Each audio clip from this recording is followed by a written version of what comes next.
নমস্কার। এখন বাজে সন্ধ্যে 7টা বাজেনি, এখনো 5 মিনিট দেরি আছে।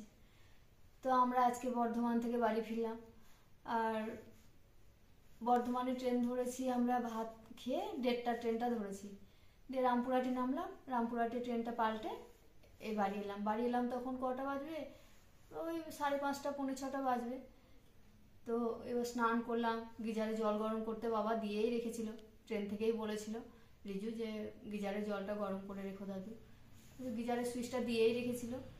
দিয়ে সে রিজু আগে স্নান করলো, তারপরে আমি করলাম। আর বাড়ি যখন আসি তখন তো দেখছি আশেপাশে পাড়ার সবাই কাকিমারা সব বসে আছে খবর নেওয়ার জন্য। সবাই জানে যে আমি আসবো, ওই জন্য খবর নেওয়ার জন্য বসে আছে। তো আমিও আসতাম না, এই বাবা একাই আছে, তারপর বাবাকে সমস্ত কিছু বলার জন্যই এলাম যে হঠাৎ করে মাকে দেখবে ওই অবস্থায়, ওর থেকে আগে বলে দেওয়াই ভালো, ওই জন্য এলাম।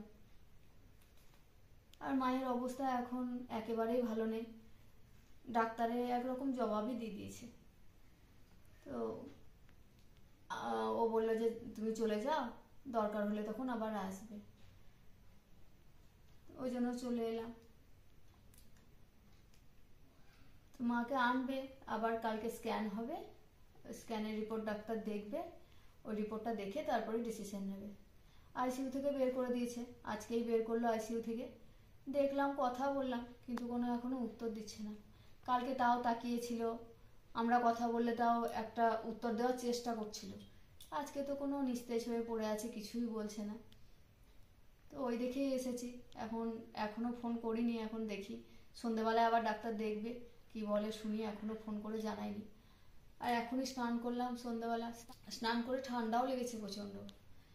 স্নান করতাম না, তো কালকেও স্নান করিনি, আজকেও স্নান করিনি, সেই শীতল ষষ্ঠীর দিন স্নান করেছি।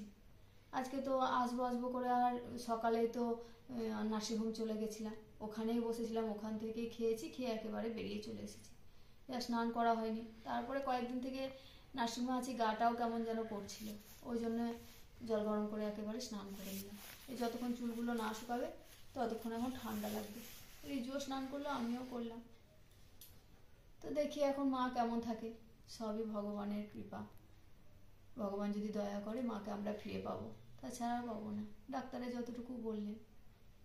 তো আর আমাদের মনের অবস্থাও একেবারে ভালো নেই, ওই মাকে ওই অবস্থায় দেখে একেবারেই ভালো লাগছে না।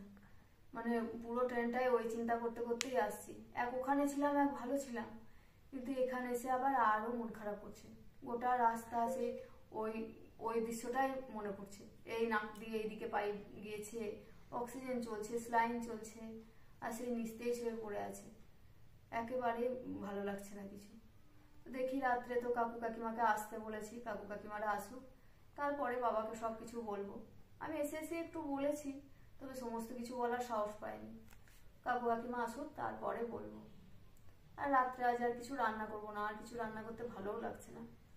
বাবা তো বললো মুড়ি খাবে, আর মন্টু কাকু আছে, মন্টু কাকু মুড়ি খায়, আমি আর রিজু একটু ম্যাগি করে খেয়ে নেব।